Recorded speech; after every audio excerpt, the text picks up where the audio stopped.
It's the royal scandal that just won't go away, and this time, it's not simmering quietly behind palace gates. No, it's exploding in full view, and at the heart of it is a man who once strutted across the royal stage with unshakable entitlement, Prince Andrew.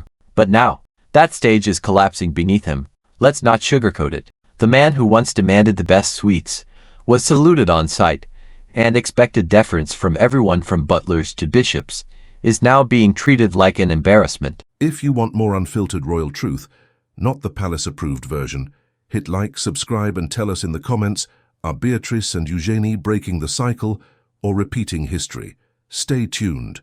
The tea only gets hotter. And his latest visit to Windsor Castle. It wasn't just awkward, it was a full-blown humiliation parade. Gone are the days when staff addressed him as Your Royal Highness. Gone are the discreet nods, the special courtesies, the behind-closed-doors protection that shielded him from scandal after scandal. This time, he was met with silence, stiff formalities, and a stark new reality. He's not royalty anymore. Not really. Not where it matters. They took his title. They took his office. They took the pomp. And now, they've taken the last symbol of his inflated ego, his private meal service.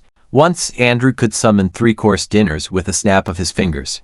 Now, he's being asked to eat what the staff eat, when the staff eat, where the staff eat. The message couldn't be clearer. You're no longer special. You're not protected.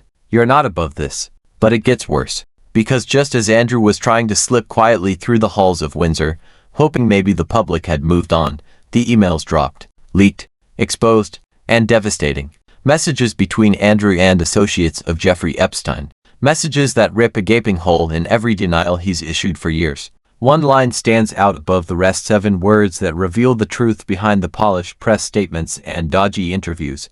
I can't take any more of this. That's not a man detached from scandal. That's not someone who cut ties years ago. That's a man in panic. A man trapped. A man still very much entangled in a dark, global web of connections he once swore he left behind. Think about that. For years, Andrew's strategy has been to deny. I had no idea. I wasn't close. I don't recall. But these emails don't lie. They show him frantically trying to manage the narrative. Not as a bystander but as a participant. He wasn't watching from the sidelines. He was running damage control. The palace hoped he could be quietly sidelined. That the headlines would fade. That the public would forget. But the leak blows that fantasy to pieces. It drags Andrew right back into the spotlight. Only now it's not a place of honor, it's a spotlight of shame. And it's not just the public watching. Behind the scenes, the royal family is in crisis mode. Because Andrew isn't just a disgraced prince. He's a walking liability. A ticking time bomb in a tailored suit. And with every new revelation, the risk grows. Not just to his tattered reputation but to the monarchy itself. Let's not pretend this is about one man anymore. The monarchy is built on image. On ceremony. On the illusion of stability, dignity, and control. But Andrew's scandals have cracked that illusion wide open. If a senior royal can be this tangled in scandal, this desperate behind the scenes, what does that say about the institution? And Windsor knows it.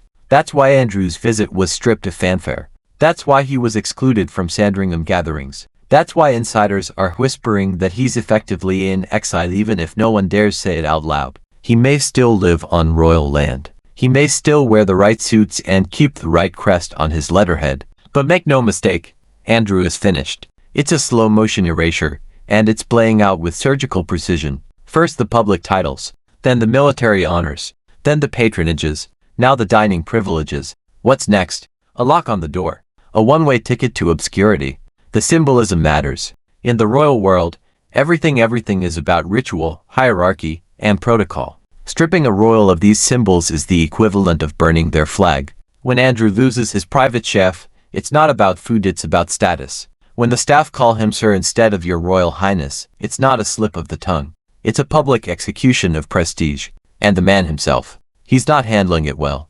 Those leaked emails are a window into his unraveling. The tone is frantic and hinged. The calm, dismissive arrogance he projected in that now infamous BBC interview. Gone. What's left is a man lashing out in fear. I can't take any more of this. That's not just a line. It's a confession. A crack in the armor. And let's be clear, this isn't just about guilt. This is about exposure. Because even if Andrew somehow believes his own denials, the public doesn't. The world doesn't. And with every new piece of evidence, every message, every whisper from the palace, every subtle demotion, it becomes clearer. He's not coming back from this. The monarchy is desperate to draw a line. To say, that was him, not us. But can they? When the rot runs this deep, when the scandal has stained not just Andrew, but the very notion of royal immunity. The real story here isn't just about one prince in disgrace. It's about the fragility of a 1,000-year-old institution suddenly looking very mortal. Because if this can happen to Prince Andrew, once called the Queen's favorite, then what happens the next time a scandal breaks? What happens when another member of the firm is caught in a compromising situation? Will the palace keep protecting the brand? Or will it start burning its own to survive? We're seeing the answer play out in real time. Andrew is being sacrificed, and the monarchy is hoping that by pushing him further into the shadows, into remote estates and forgotten titles, they can stop the bleeding. But it's already too late. The public isn't fooled. We see the desperation. We see the half-hearted PR. We see the royal family trying to stitch its image back together with trembling hands while the world watches. And Andrew, he's stuck in limbo. Too scandalous to rehabilitate, too royal to abandon completely. So he sits in the middle, exiled, but not quite gone. Titled, but powerless. A prince in name only. A cautionary tale in a tailored suit. His emails, his desperation, his fall, it's all part of a legacy now. Not of service or duty, but of disgrace. And every time his name is mentioned, every time the public hears Prince Andrew, they don't think of ribbon cuttings or royal tour. They think scandal, shame, collapse. And no matter how many doors Windsor tries to quietly close behind him, this story is far from over. The damage has been done. The reputation has shattered. And all that remains is a hollow title and a man who can't take any more of this. Well, neither can we. And yet, here we are still talking about Andrew. Still watching this slow, grotesque unraveling of a man who once stood so arrogantly at the heart of the British monarchy, now reduced to nothing but a symbol of failure, disgrace, and pathetic entitlement. But it's not just his fall that keeps us captivated. It's what it means. Because this isn't just one prince spiraling, this is a crisis echoing through the walls of an institution that prides itself on control. Let's be honest. This isn't a scandal that can be swept under the rug with a carefully worded palace statement. This isn't a one-off misjudgment or an unfortunate association. This is decades of behavior, connections, cover-ups, and denials coming back to haunt a man who truly believed he was untouchable. He's not. And that's why it matters. Because Prince Andrew, once a decorated naval officer, a royal with global stature, has now become the walking embodiment of what happens when privilege collides with truth. He didn't just fall. He imploded. And what's left? A man stripped of his dignity, clinging to faded titles while the palace scrubs his name from its history. Remember the smirk during his BBC interview, the blank denial, the baffling claim that he doesn't sweat. That was Andrew at the height of his delusion. Arrogant, dismissive, convinced that his royal blood made him immune to scrutiny. That moment was supposed to clear his name. Instead, it lit the fuse. Since then, everything's changed. The palace has gone quiet. The staff have grown cold. And Windsor, once his sanctuary, his fortress, now it's the stage of his humiliation. They don't even serve him separately anymore.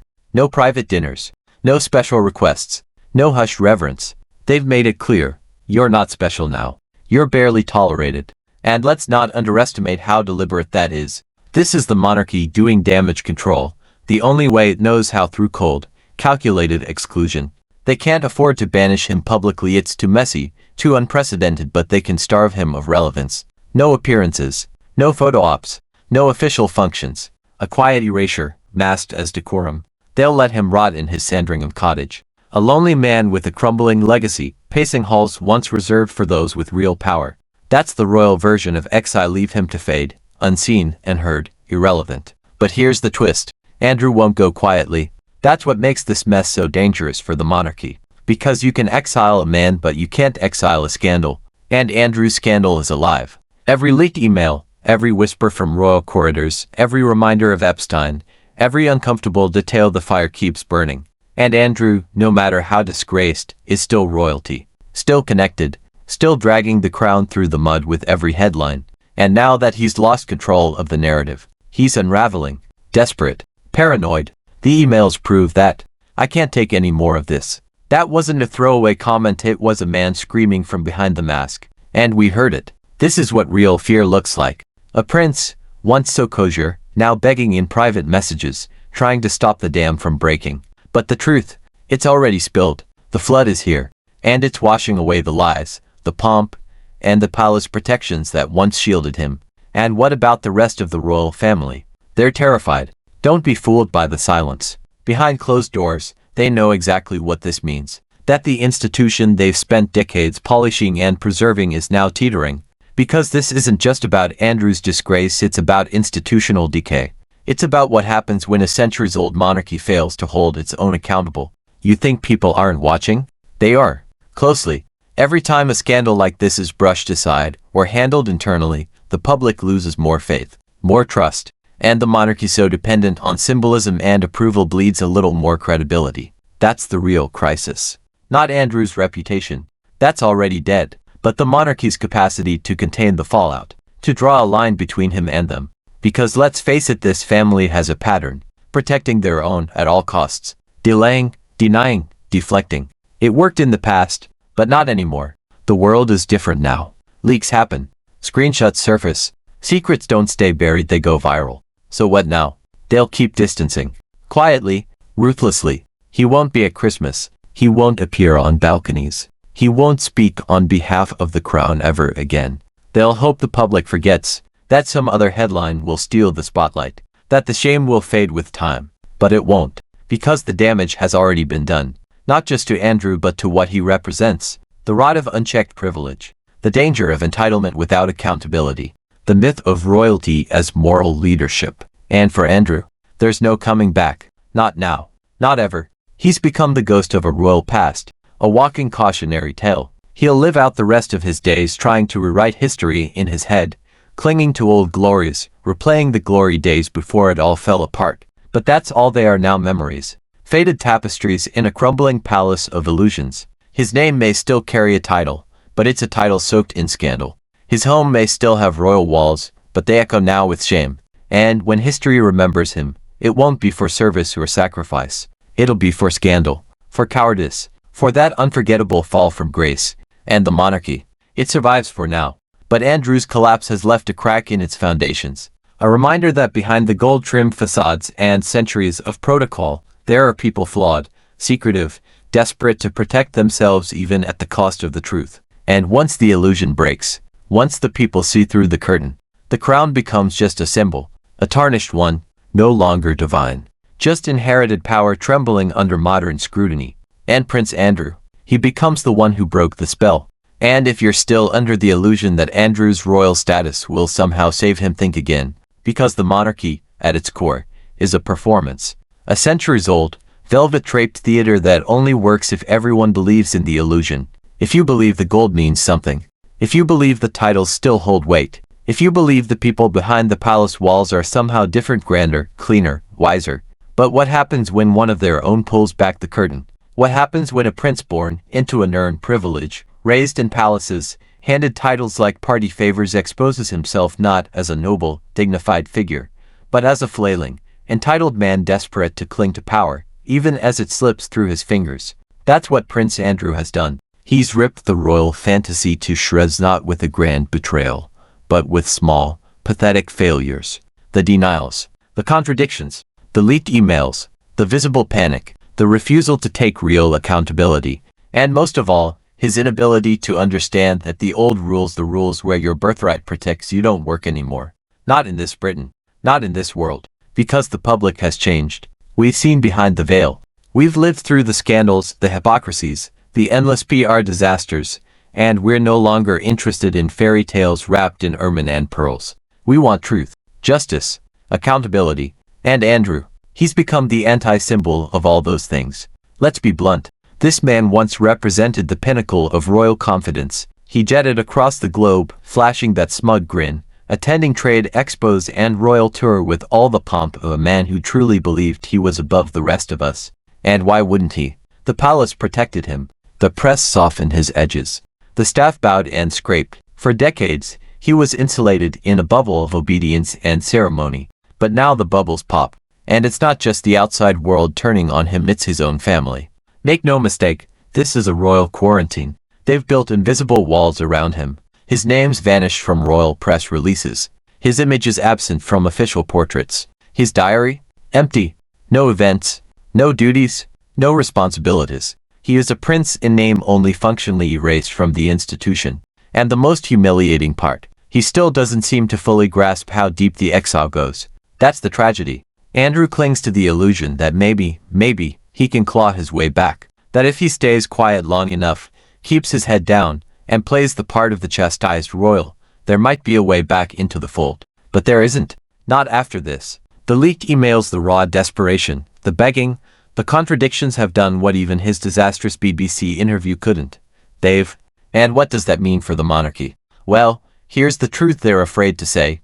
Prince Andrew didn't just fall. He tore a hole in the royal brand. Because if he, the Queen's son, a former naval commander, once the UK's trade ambassador, could be exposed as careless, compromised, and cowardly, what else is hiding behind those palace gates? That's the question no one inside Buckingham wants to answer. And it's the one the public can't stop asking. The monarchy thrives on mystique, on the idea that those behind the gates are somehow better, that they serve, they sacrifice, they uphold tradition and dignity. But Andrew shattered that, not with a single blow but with a dripfeed of disgrace. Every leak, every contradiction, every evasion, every privilege misstep. And now the institution is bleeding trust, not because of what Andrew did alone but because of what he represents, a failure of oversight, a culture of entitlement, a system that protects the powerful until it can't anymore. Look, it's not just the emails. It's what the emails represent. They're not just messages, they're evidence. Evidence of a man still entangled, still lying, still strategizing to protect himself while pretending to cooperate. A man who, even after all the damage, still thought he could outmaneuver the truth. It's pathetic, it's infuriating, and it's dangerous. Because if there's one thing the monarchy can't afford anymore, it's another scandal they can't contain. Another Andrew. Another slow, public, reputation-crushing collapse that spreads like rot through the very foundations of the institution. And so, they've done what monarchies always do when faced with an internal threat. They've cut him off. Quietly, brutally. Public-facing statements may be mild, but behind closed doors, the message is clear. You are no longer welcome. No more balcony appearances. No more Remembrance Sunday processions. No more birthday tributes. No more honored son.